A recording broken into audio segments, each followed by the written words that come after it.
Welcome to CityCast Denver. I'm Bree Davies, and here's what Denver's talking about.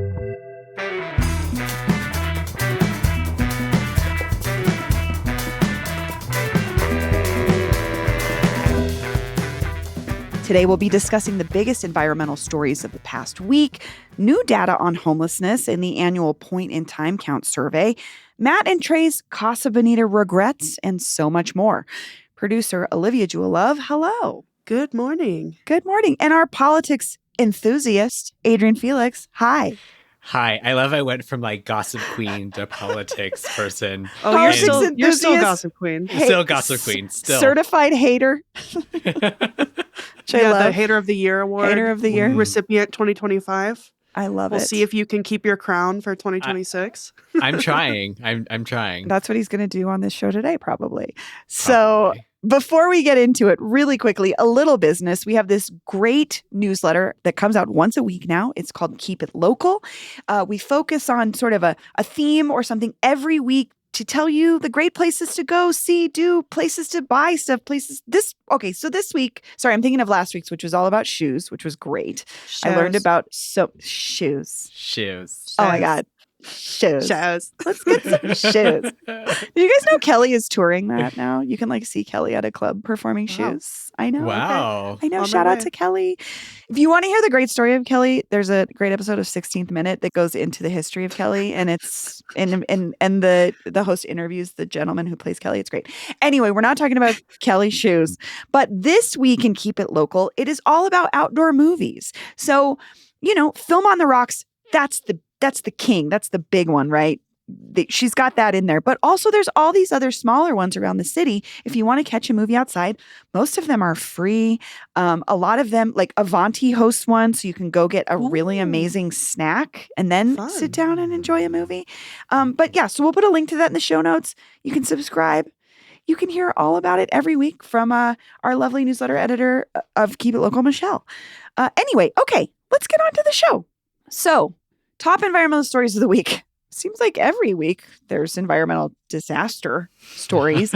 And so much so that we all decided to just pick one and then talk a little bit about each. I'm going to go first really quickly. There was just this really interesting piece from Rocky Mount PBS on Denver drafting its first mass evacuation plan for something other than so this is what I learned. Okay, it's really about wildfires at this point, which we have never really had before in Denver proper, right? Something that we've had to really worry about. Previous evacuation plans have focused on things like a hazardous materials disaster or like the Cherry Creek Dam breaking. But this is this new focus on evacuations for wildfires. I wonder, have either of you ever been part of a mass evacuation in your life? No. Okay. No, not personally. This has been, since I was a reporter up in the foothills, this was a huge concern. This is probably number one concern up there. So this was always something I was thinking about. And I had a go bag in my car, just really top of mind, honestly, especially in the warm months. Olivia, would you just tell us really quickly what a go bag is? I don't have one. I'm embarrassed to say. Well, I mean, I don't think a lot of people in the city and down here really have historically had a reason to, but I'll share some links to some resources. But a go bag essentially has some necessities if you need to leave your home really quickly, or in my case, I was usually in my car. So it was if I was stranded and couldn't get back home or got stuck somewhere. So a lot of times it's got your necessary medications, documents you can't get back, any things that you would need to get a new ID, stuff like that. Anything that you could just shove in a backpack and don't need every day, can go. And for dogs, put a leash in there, have some food, things like that. Just stuff if you really don't have time to spend in your house and go grab everything. If you could just grab one bag full of stuff, that's what you put in that bag. Yeah, I think about how long it takes me to pack for a trip, and that's a day long. Just the packing itself. So I can see where in a moment where you don't have much time, it's really important. It's really necessary to have one of these when you live in an area with wildfire risks. Yeah. So Denver's now becoming one of those places. The big component here was the Marshall fires in 2021 in Boulder really set the stage for Denver really thinking about this, because this impacted more than 1,000 homes. I'm going to put links to 2 different amazing shows we did about this fire. One was with a fire ecologist about the conditions, and then the other one was the rebuild after. I did a great conversation with Noelle Phillips from the Denver Post, just to give you an idea of what folks were going through and kind of why this is top of mind now as a plan for Denver, because we've had natural disasters before, right? Like flooding, Big Thompson flood, the South Platte has flooded. That flooded in 1965, and it changed Denver forever in ways that, like, I'll share. There's a great long piece in Westward from Alan Prendergast from like 10 years ago where he explains that what happened because of the 1965 flood. But now we're worried about wildfires in the city. So, something scary, but also being prepared is the best thing that we could probably do. Adrian, what story environmentally caught your eye this week? Sure. So on Monday, Denver City Council passed their 1-year moratorium on new data centers. I think that's the kicker there. The meeting was a mess because it basically included council members kind of apologizing for a core site data center that exists now in the Elyria-Swansea area. For approving that initially, yes. For approving it. It's like 70 feet away from the Tepeyac Clinic, which is insane. Which is a health clinic that serves that neighborhood, which has historically been without so many resources to begin with. Well, and then in particular, too, that is like, I guess, one of the most polluted zip codes in the state of Colorado, which is just insane. In the country. It's one of the most polluted zip codes in the country. Yeah. But some of the data like really grabbed my attention that like when they are at like maximum, they're using up to 230,000 gallons of water a day. Oh my God. Oh my God. And we're in a drought, y'all. And we're in a drought. And so one of the Paul Cashman, council members, really used that data to like drive and push the moratorium, was that we're in a drought this year. We really can't afford that. But at maximum load, 230,000 gallons of water a day. And I just want to say, I want to give Paul Cashman some credit here. He doesn't represent areas that typically get impacted by stuff like this, right? He represents Wash Park and areas more in Southeast Denver where, like, I don't imagine a data center would necessarily be approved by city council without even the community knowing what it was. So, I mean, good for him for speaking on it. But that water usage is crazy. Insane. Also, sound issues, noise issues. From this data center running. I know they talked a lot about the failed promise of jobs being created by these places when in reality they're very temporary. They're construction jobs to create those data centers, but long term those data centers don't tend to employ a lot of people, let alone a lot of people from the community where they exist. Yeah. So, oof. And I also wanted to add that Councilmember Sarah Parody gave some input as well. And she said that like the fact that it's 70 feet away from this clinic and that their generators are diesel generators. So imagine like you have asthma or some like, you know, respiratory infection and you go to be treated 70 feet away from like all of the smog. Insane. It's insane. Not good. And this neighborhood is already also struggling with breathing concerns because of the highway expansion. Right. The construction of the highway expansion. I mean, it is, yeah, I'm glad that she brought that point up. And also, again, this is next to a clinic. Like, yeah, that's not a good look. But the moratorium is good. I think it remains to be seen, right? What happens in the next year of this moratorium. They're creating a task force, which Flor Alvidrez, I think, pointed out interestingly. Do we have to create a task force? Can we just like actually start working on this issue? But there's a task force being created to look at concerns and maybe mitigation of these things. But we're seeing this all over the country, this pushback. Right. Which I feel like I'm going to start assigning task forces to things in my life. Well, like, all right, we're going to assemble a task force to get the trash taken out. Like, I live alone, but like we really do need a task force to get this taken care of. It's clearly like I'm not cutting it. So it's really the Denver way.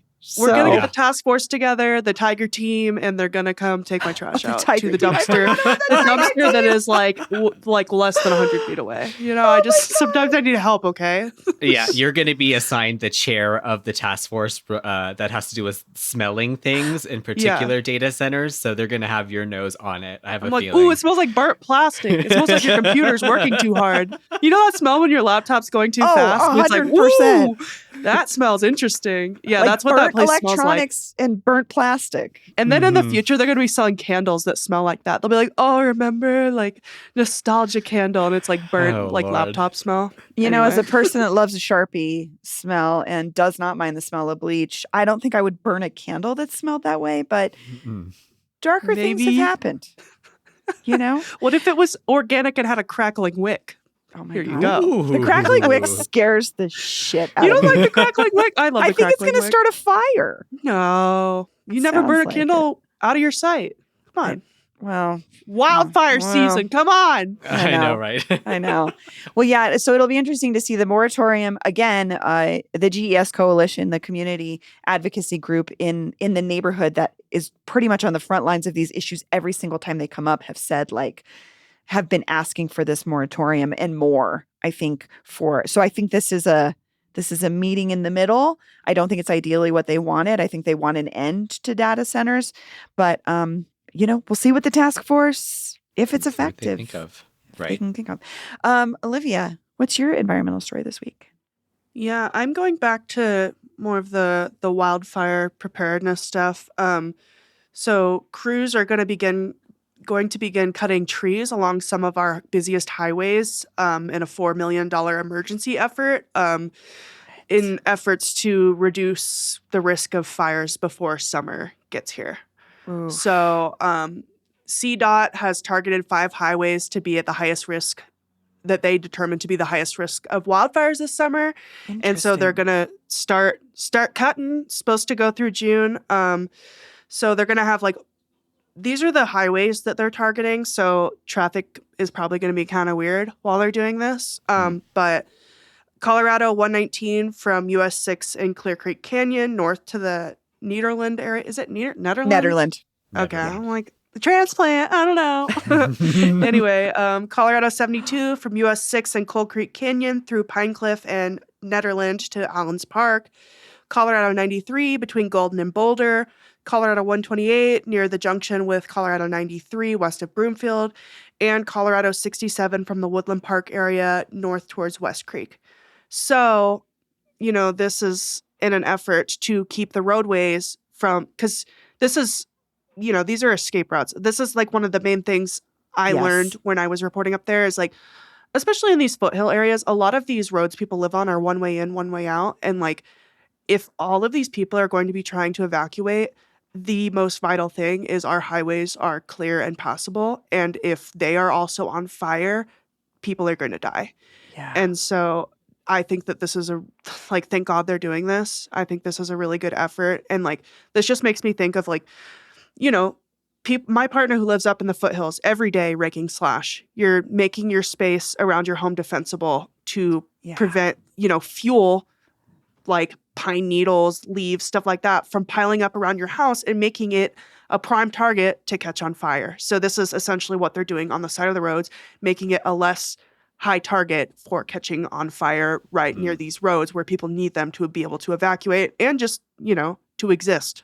Yeah. So No, that's a good point. And I think something else I read when I was looking at this evacuation plan is on bigger highways, I think I-25 would be one of them, is in other parts of the country where they've already made these plans, they turn all highways into one direction. So everybody trying to get out can use either the north or south, sides of the highway or whatever, which I was at first I was like, that seems crazy. But then I thought, we've all seen those pictures, people from Hurricane Katrina trying to get out, anyone trying to get out of a community, the highway's the main way. So that's interesting too, that fire mitigation also includes the trees around highways. Yeah. Sure. Yeah, that's really important. So I thought I was happy to see this. And so they're going to be cutting Monday through Thursdays from 7 a.m. to 4 p.m. So please slow down, get over. Don't freak these people out that are doing this for us. Just don't be an asshole on the road. I mean, it's really not that hard to just slow down a little bit. You're probably already going too fast. They're trying to make you things safer for You're you, probably too. I already mean, that's too the fast. wild part. Like, literally Yeah. slow down. Don't scare them. They're doing their job to help you. So, I don't know. That's This my whole story. conversation, though. This whole Yeah? conversation makes me think that I'm just so unprepared. Well, I mean, Like, this is the to be thing, fair, though. I have something called the hoe bag. I have a hoe bag, is what I You have a call hoe it, on the not a go bag? Yes, I do. I have a hoe on the go bags. But now I know It's got maybe your I should wisps add in some... there and I'm dead. Well, okay. Fresh pair of I panties. think that this is totally valid, though. I don't think that people in a major city like Denver have ever really felt the need to be prepared like this. And, I think that this is a good, kind of wake up call. There's also a lot of reasons to have a bag like this. I ended up using a bag like this when I left an abusive relationship. I had things in it that I couldn't get back. Things like if I wasn't going to be able to get back or if my stuff was destroyed, these are the things I couldn't you get needed back. to have, So I made sure I had them on my body in case, Yeah.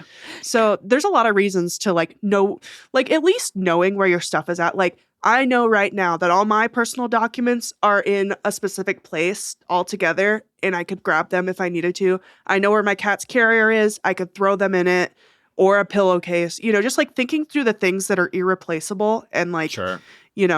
making a mental plan. Also, if you live in Jeffco, like me, I'm in Lakewood. I don't know what Denver's version of this is, but they have an alert system where they send you weather alerts and stuff, and you can update your profile to say have your photos, say who you are, any medical problems, say where you live, if you have a car, what animals live with you, just so if they are helping to evacuate, if there's a fire at your apartment or they're trying to evacuate an area, they know who you are and they're not going to leave you behind. So that's a super valuable resource that I signed up for as soon as I moved here. I'll put a link to that as well. But I didn't think about that. I've seen those stickers on people's doors, in apartments that are if there's a fire, I have 2 cats and a dog that look like this or whatever. Yeah. But I don't. Jeffco has an app for that. You just that's register cool. in it and you put a picture of everyone in your house and say, this is how you get into my house if there's an emergency. And I think it's, definitely smart. Well, I'll try to poke around and find the Denver equivalent of that. Yeah, Sure. that would be awesome because some of us clearly need to update our hoe on the go bags to have some important documents. Come on, get your In passport there. in there. Let's go. Right. And not just face Not wash. just your deodorant Right. wipes. And a toothbrush and a toothpaste. You'll have oral hygiene taken care of those. Right, So, yeah. Okay. We'll give you that. Well, we'll put links to all those stories as well as some of those resources in the show notes. We're going to take a quick break, and when we come back, we're talking about the latest point-in-time count and homelessness data.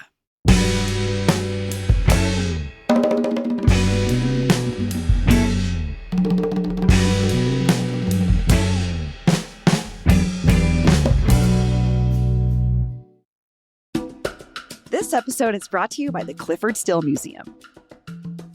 Stimulate your senses at the Clifford Still Museum. Experience abstract visual language through sound in the new exhibition, Still in Sound. Discover how contemporary sound artists interpret Still's paintings with original sound compositions. Enjoy Celebrating 15 Years, 15 New Paintings in 15 Months, a new feature exhibition that unveils one never-before-seen Clifford Still painting each month. Upcoming events include First Friday Pay What You Wish Days, SCFD Free Days, meditation sessions, guided tours, behind-the-scenes experiences, hands-on workshops, family art making, infant art crawls, outdoor music performances, and so much more. Immerse yourself in joy this summer. The Still is open from 10 a.m. to 5 p.m. Tuesday through Thursday and Saturday through Sunday, with special summer Friday hours from 12 p.m. to 7 p.m. Children 17 and under are always free. Learn more at cliffordstillmuseum.org. That's cliffordstillmuseum.org. This episode is brought to you by Sphere of Six. Denver, we all have that one person we text when we need a recommendation. Do you know a good plumber? Who did your fence? Wait, who cleans your house again? That kind of word of mouth is much better than scrolling through random reviews from strangers. And that's exactly the idea behind Sphere of Six. Sphere of Six is a new app that helps you find local service providers through people you actually know and trust. Instead of relying on anonymous star ratings or paid listings, you can see which pros are connected to your trusted network. This is especially helpful around the Denver metro, where everyone is always looking for a contractor, a house cleaner, a landscaper, or someone who actually shows up when they say they will. Sphere of Six just launched, so now is the time to get in early, build your sphere, and recommend the local pros you already love. Visit sphereof6.com to sign up online. That's sphereofsix.com. Sphere of Six. Who's in your sphere? All right, and we're back. We're talking about the annual point-in-time count report, which just came out from the Metro Denver Homelessness Initiative. It was released earlier this week. So this is a survey that happens every year, once a year, one night in January, where unhoused folks are counted. It's like a big head count in the city. And I think the big headline here, the big takeaway was from this report showed a 12.5% decrease in overall homelessness in the city compared to 2025. And for unsheltered homelessness, meaning people specifically sleeping outside or in tents, was down 34% for the previous year. And I just want to shout out Elliot Wensler, one of our contributors. She's a reporter for Denver Post, who I'm pulling this information from. But This was interesting. These are big drops, right? These numbers are big. And I think one of the big takeaways here is not just the actual numbers, but what this says, at least for the mayor. Mayor Mike Johnston campaigned on ending unsheltered homelessness in his first term. Adrian, what did you think about this report in relationship to the politics of this conversation? I think that it's very clearly like a step in the correct direction. I think that one of the larger points of contention is like the cost to get there, which I know that like the Denver auditor was kind of debating the mayor in terms of like what that actually looks like, but also that we still have a very long way to go. I know Axios also dived into this story, and what they saw was that that we see that these numbers have decreased, but within those groups that people 24 and under actually saw the largest jump of homelessness, which I found to be very saddening, in particular because like the cross section between LGBTQ people and young people and homelessness, that it kind of made me kind of like pique my interest about what those numbers actually look like. But the big thing being the contention is the cost of this, which to me, I couldn't care less, to be quite frank. Yeah, it was saying, I guess the reporting from Elliot said that the mayor's office says the city's homelessness program costs about $58 million each year. Right. But the city auditor, as you mentioned, has taken issue with that accounting. In a dispute earlier this year, an audit, which the mayor's office has disputed, found that the actual costs are much higher. While I agree the cost is, it's the cost. I think the question here is it the best use of that money, which has been, I think, just a big criticism of the mayor's office. And is there a more effective way to get folks housed in a longer term solution that is not just immediately putting them in a motel situation or, it is really a question of long term, is this the best use of our resources as a city that also serves the people it needs to serve the most? Well, one of the things that also caught me about this report was that when they conducted the point in time survey this year, the night they did it was a sub-freezing temperature night. So the city's cold weather shelter was open. And then the people that stayed at that cold weather shelter were counted in the sheltered homelessness category. And that's a good differentiation. Sure, you're saying here, Olivia, is we're talking unsheltered, because the thing is homelessness in general in this survey, there's bigger numbers. Overall, the count last year was 7,327 people, which means people who have physical shelter at the moment but don't have stable housing.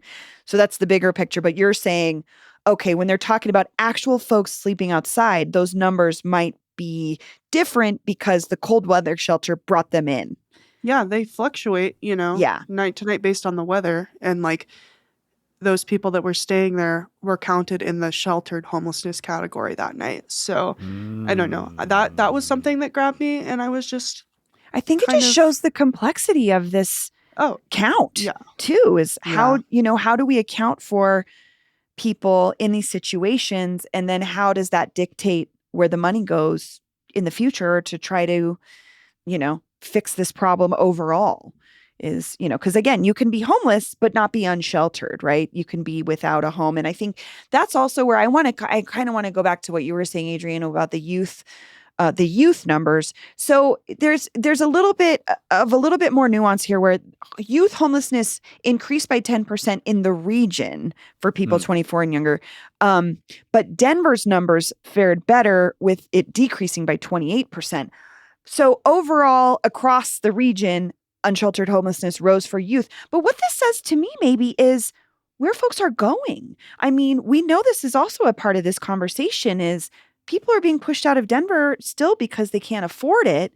And if they're ending up in other parts of the city, maybe they aren't necessarily finding housing right away. And Olivia, I wanted to talk to you about this because you live in Lakewood, which is a different municipality that handles homelessness different. Have you noticed a decrease just visibly in unhoused folks? No, I wouldn't say so. I would say there was this big encampment that was garnering some attention. I think like 9 News did a story on it, and a couple outlets did.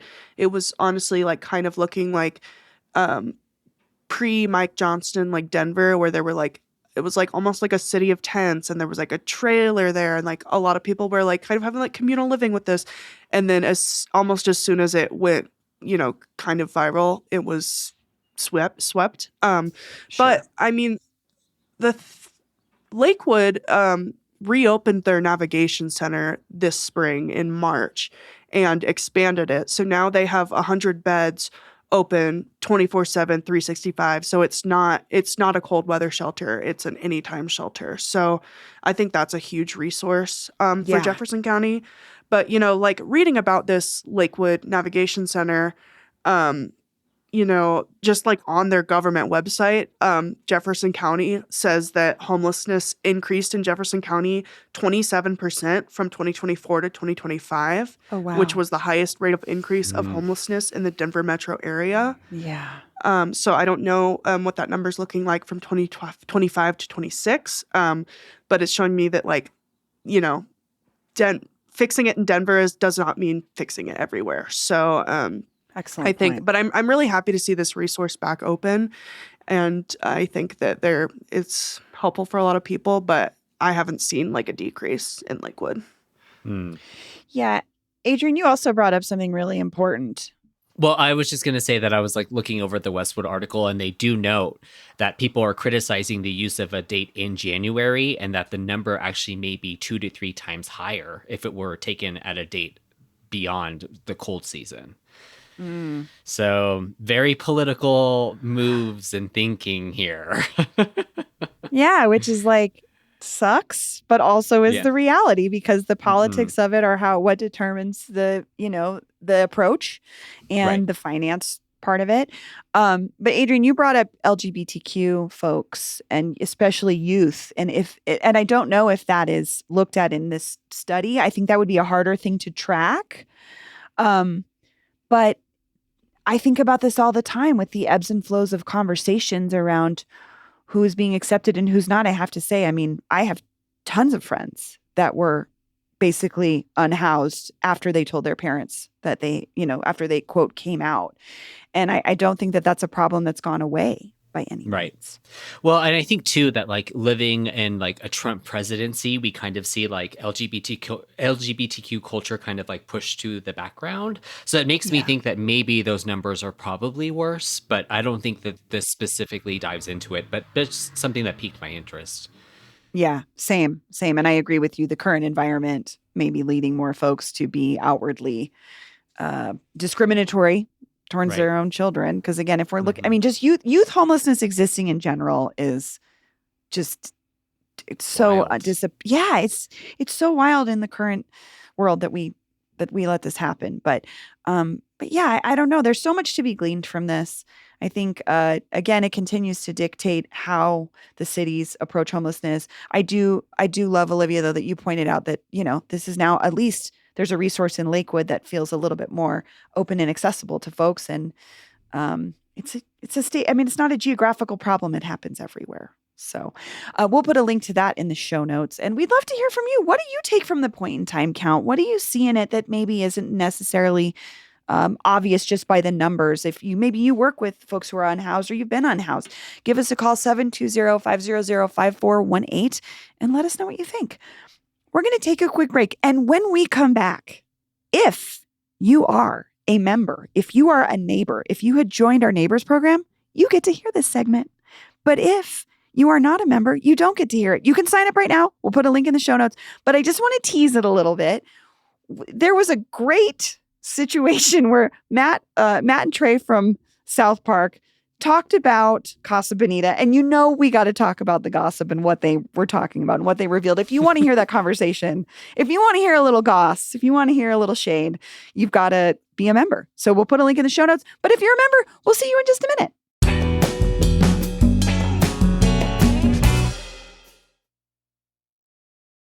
All right, we're back with our wins and fails of the week. Things that ruled, things that sucked. As always, we start with the fails so we can end on those wins. Who wants to start? Who's got a good fail? I'll start. Okay. Go for it.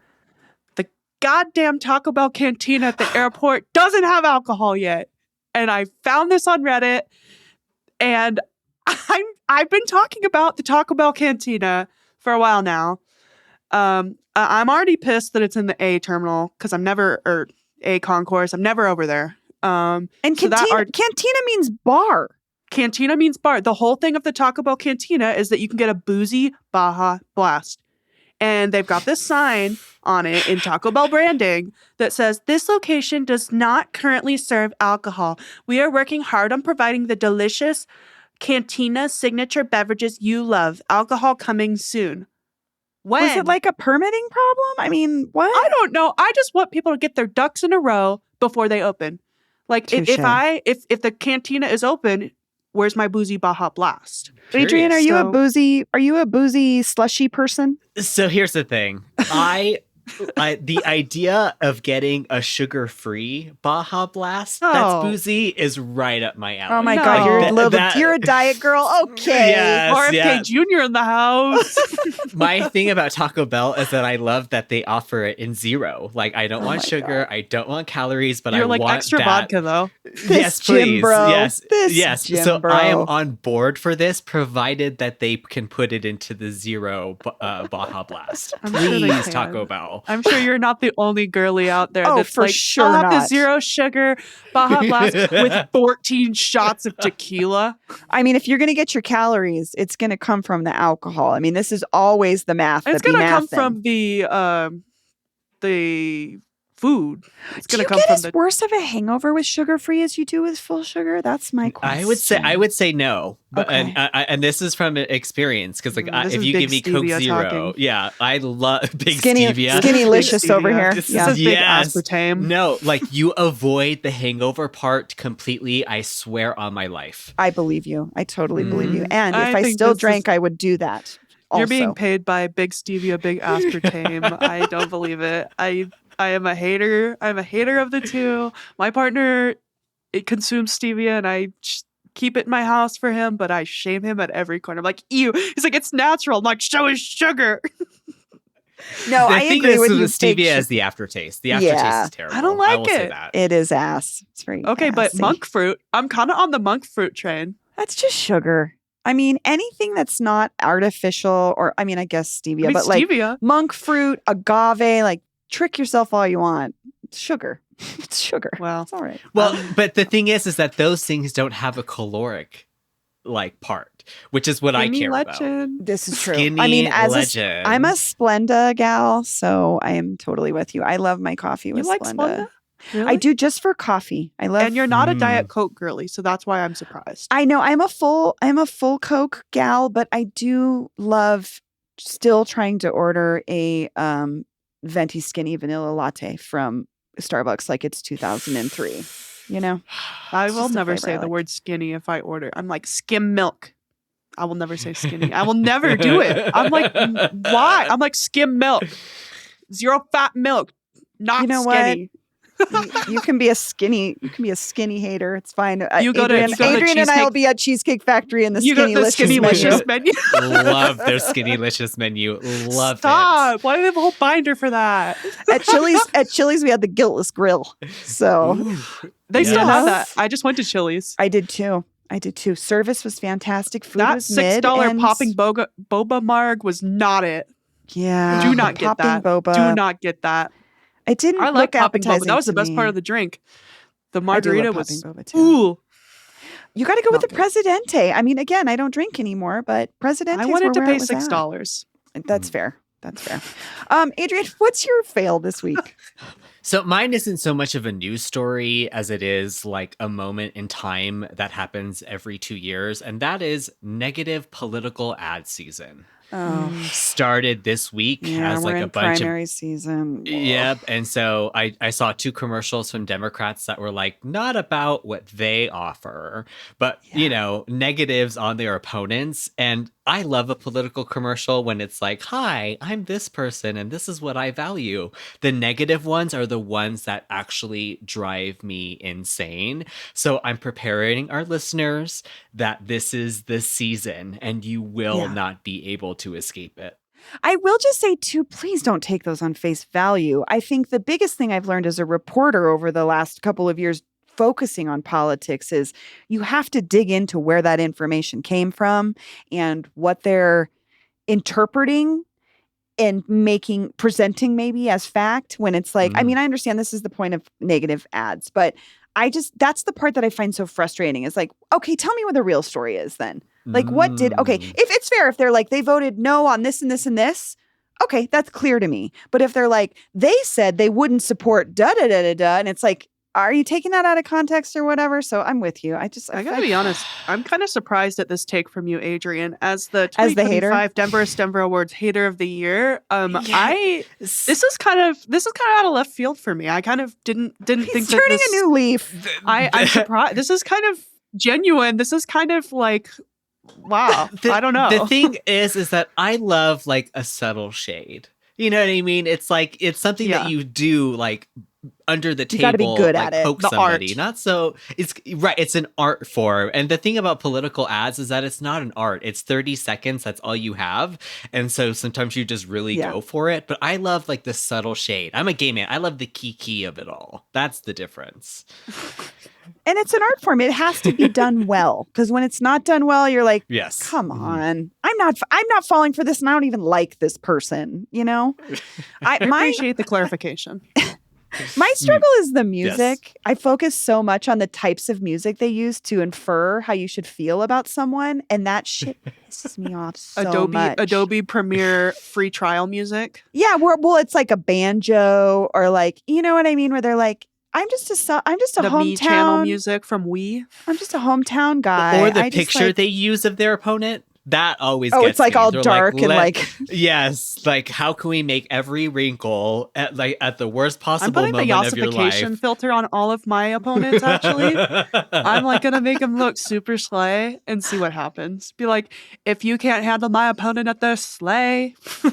And add some butterflies in there, look like a real millennial mom on Facebook picture. Yeah, I think we're gonna go the Gen Z route here and like really just lean into the like total lack of graphic design and see how that goes. Graphic design is your passion. Okay, I'll go. My fail is for a cop being an absolute creep. So shout out Katie Langford and Lauren Pennington in the Denver Post who reported on this Lakewood police officer, Christopher Gerhardt. Settle in, ladies. This is one of the more disturbing things I've heard a cop do in a long time, which is saying something. He was he was arrested on suspicion of 10 misdemeanors after an investigation showed he muted his body-worn camera, including while interacting with a woman who accused him of sexual misconduct. He is also accused of using police databases to search for information connected to a woman he was having an affair with, which has been an ongoing concern of folks with flock cameras and how they're being used and who is accessing them. This is a police officer who had access to a database. He's since resigned, and while he was on leave during an investigation about him allegedly propositioning an intoxicated woman after he arrested her on July 8th, and he was transporting her to a detox facility in his patrol car. So she's a captive audience here, and he's propositioning her. That propositioning came to light because Gerhardt also responded to a 911 call of the same woman 2 weeks later. The woman recognized him as the cop that had propositioned her, and she told the other officers that had responded to that call, this man propositioned me he tried to have sex with me in his patrol car the last time he arrested me. So he's facing 6 official misconduct and 4 cybercrime charges for intentionally muting and deleting video from his body-worn camera. So all you body camera enthusiasts, you got to understand, this is not the big solution. This is actually about who gets to be a cop. Right. I'm sorry, body cameras were sold as the solution to police misconduct. And this is a great example of how it's not the solution. Why is there a mute feature? Right? It's kind of whack. Right? And the fact that he was searching state and national crime databases for information about one of the women he was sleeping with, as well as information about her ex-husband, family members, according to court records. So a police officer might also be looking up information on you. Facebook like a normal person. Ooh. Damn. Ooh. Just don't be a cop if you can't behave. Well, hopefully he won't be anymore. So he's under investigation now, which is good. But I think that I don't know, this was such a distressing story as a woman and as a person that worries about these databases and how they're being used. And just see, I guess the thing is like you had just mentioned, like, don't become a cop. But I think that being a cop is the whole reason why he felt that he was able to get away with these things, right? Yeah. Like, it gives him a position of power. Absolutely. That he can and access. do these things. Right. It's like, because most people can't trap someone in the back of their car. And so the only people that can do that are police. So there you go. It's like, those are the powers that grant him the ability to treat women this way. No, it's true. And why would I think someone is ethical? Just because I would assume you would want to be ethical in a position like that. But this shows that that's not always the case. So big thumbs down for that guy. And I hope that woman is feeling safe and has gotten support and maybe some therapy, because that is a terrifying experience to be propositioned in general, but as a captive person to a police officer is another level. Let's go into wins. Adrian, give us your win this week. Yes.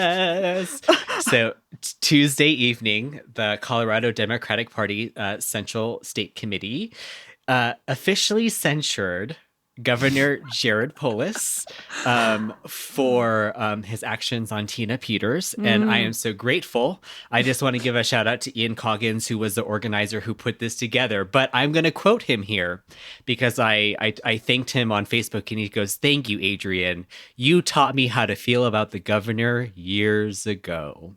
You were I've been saying this. I've been on this train. And I'd like to say the high is that I am the most vindicated man in the state of Colorado, because I have been on this beat for years. I won the war. It feels good when you're trying to explain something to people and then someone else proves that you're right. You know, officially. Can I ask you two? I mean, you're both Polis. You're both students of Polis's behavior. I was not surprised. I think probably because we got hints of this, I think back in April, that he was considering it. But were you too surprised? What were your just thoughts in general about, not just about I guess not even about the censuring, but about Polis making this move to commute Tina Peters' sentence? Well, he had made the comment that he was going to allow the courts before he made a decision to do their thing. And then they did their thing. And I don't understand why he thought he was needed in that. So I was surprised in the sense that I thought that he had already seen the backlash and maybe was deciding to like take this back route to like, move back from this, Yeah. but then go straight for it. And in doing so has like completely destroyed any legacy that he had. I was very shocked. I'm going to be honest. Interesting. Really, I was Olivia? not shocked. I was Okay. not shocked. As soon as he like started kind of hinting at it, I was like, oh, this is a soft launch. This is soft launch free Tina Peters. He's gonna do this. He's just been on this course of kind of contrarianism the past couple years. And Yeah. clearly he's like very focused on like freedom and big business is kind of the vibes I'm getting. And Yeah. so and then also when God, maybe a month ago when he was comparing it to Sonia Yeah, Hawkes Hawkes Lewis. Lewis. Hawkes Lewis, Yes. I was like, oh, he's gonna free her. He's gonna free Tina Peters. And I'm just kind of like not sure what his next move is here, because I feel like he lost the Dems like a while ago, but now he's like completely like off the rails, not with them. So I'm like, is he soft launching like, full on libertarian Republican? Or my theory from before, is he going back into big business, Mhm. money mode, like done with politics, just gonna like, Thank you. because if he's gonna go back into big business and make money, of course he wants to appeal to the people that are favorable to that, aka Trump. Republicans. And So, Trump. I mean, this yeah, was so, Trump's like- request. Yeah, so I'm like, is he playing his cards to like set himself up with his new business? I don't know. This is theories. Somebody tagged me on Instagram and was like, I can't wait to see Olivia's analysis of this on CityCast, and the fact that he reposted his like his commission thing on Instagram 3 times. 3 times. Yeah. I mean, It's like when you don't get enough likes the first time, you're like, let me just try that again. Like, whoop. I just can't imagine ever He- doing that. A For man any sort knows of how to post, get. but He knows clickbait. He Yeah. knows how to get people riled up. He continues to do it. my takeaway from this, I'm gonna probably sound nuts. I'm with you. I think this was a move towards something bigger for him. So to me, it felt incredibly selfish to do this. Like you said, he's lost the Dems a long time ago, but that doesn't mean he's not, like you said, gearing up to reinvent himself as something else. So it felt like a very selfish move to me. I also have to say, bringing this into the realm of the former representative Sonia Hawkes Lewis's situation, where she was accused of forging some letters and forcing her employees to bartend at private parties in her backyard. But to me, what I saw from Insane. that was and the way he talked about it was like, I don't know if these older white women belong in jail, you guys. And if I was a criminal justice reform advocate right now, my head would be exploding. Because if you want to talk about unjust prison sentences or people that don't belong in jail, there's a lot of cases that don't involve this particular demographic Like, of there's person. a lot of people in jail for less. A Yes. lot of people in jail for less, a lot of folks of color in jail for less, plenty of folks that are much older than them that are in jail for less. Mm. And I just felt that it came across very clearly to me who he sees and who he doesn't see in these situations. Also, the So- remorse thing about Tina Peters, where she had no remorse, and then he's like, well, like maybe she'll show remorse, and her attorney's like, she shows remorse now. Yeah, it felt so calculated. Like, yeah, sure. I mean, yeah, you want me obviously. to show remorse? Yep, she Yes, did. I am remorseful. Thank Box you. checked. Please break me out of here. Mm-hmm. But to bring it back to the win, the censuring, definitely an interesting move by the Democrats, you know? Yeah, that was tea. Right. I know. And, the Democrats maybe needed that a little bit to show some unity within their own party. I'll go really quickly. Great story from Teeny Ricciardi in the Denver Post this week about harm reduction in schools. It's a look at some different approaches that schools are taking, or at least in the education space, around educating young people around drug use and drug issues from a harm reduction perspective versus the fear, stigmatization, and abstinence model that we've all been fed for the last 50 years of the drug war. And I just hearing a student, there's some great quotes from a student explaining how they felt learning how it feels to learn like how to recognize an overdose, what to do if you see an overdose, and how empowering that is for the students. And it gave me a little ray of hope here, because I think we've got some legislation that's coming up on the ballot that could further criminalize people, especially young people, for very small amounts of drugs. And the statistics just show that this is not impacting the drug war, for lack of a better term. And to see that there's some change in education was just really enlightening to me. I don't know if you two went through DARE. Did you guys do the DARE program? We sure did. You did. Okay. So the DARE program, I don't remember ever reflecting anything I actually saw in real life. I think they teach it to fifth graders. And my biggest memory from this is the cop in our classroom pointing out the window of our school to show us the Corvette or whatever that they had taken from a quote drug dealer. And it just had DARE written on the side. And I was like, even then I was like, what's the message here? Because it seems like it's pretty sweet to be a drug dealer if that's the car you had. Like, it just, thinking back about that, the actual impacts of that, and then the reality of what I saw, not only with drug use, but drug sales and all these sorts of things. I've talked about it before. I have close friends who are former using the alternative economies in different ways. And I don't think that they're bad people, but we all came through the same system. And I wonder if this is a shift towards a new approach to how we teach young folks about drugs. I don't know. It made me feel a little bit of hope. Olivia, I think you're our last. Yeah. You're our last My win is that Children's Hospital Colorado will resume offering gender-affirming care for patients while a lawsuit over access to that care is continuing.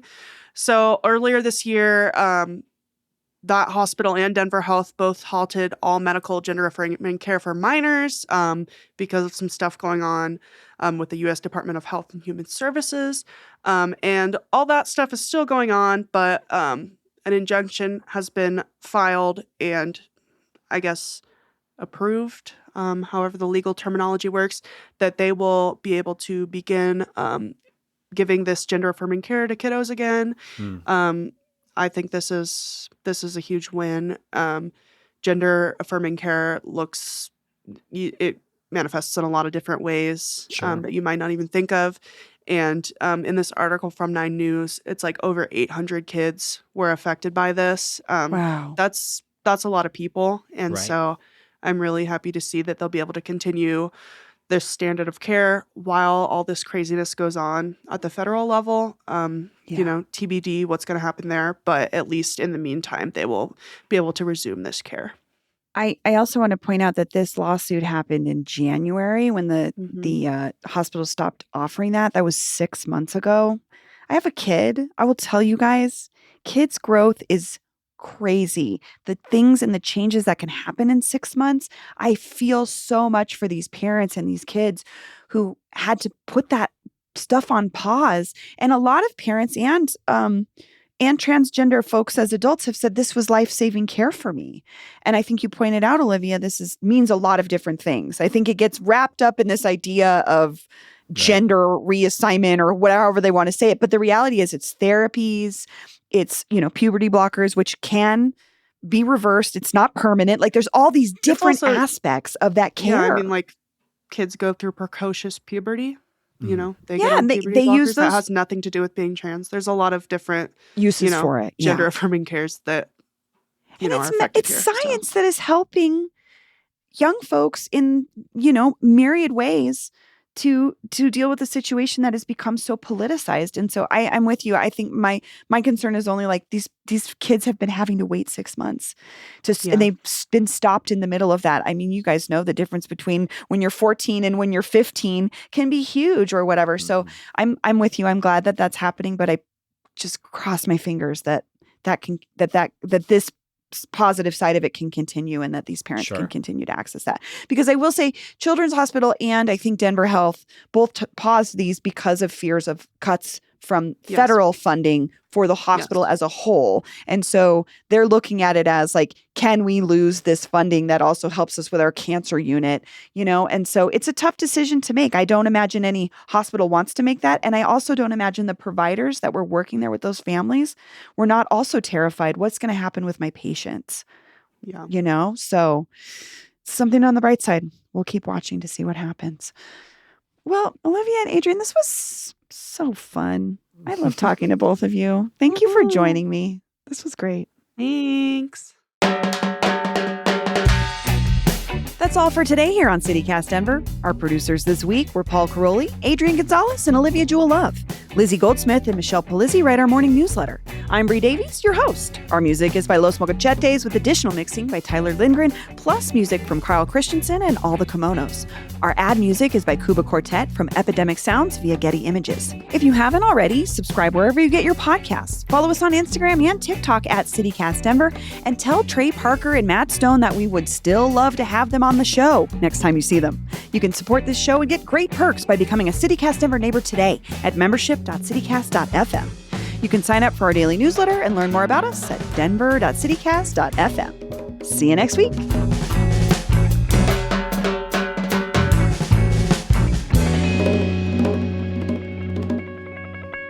Adrian never says goodbye. I know. He's a ghoster. He never wants to say bye. Don't hang up. All right. Bye, guys.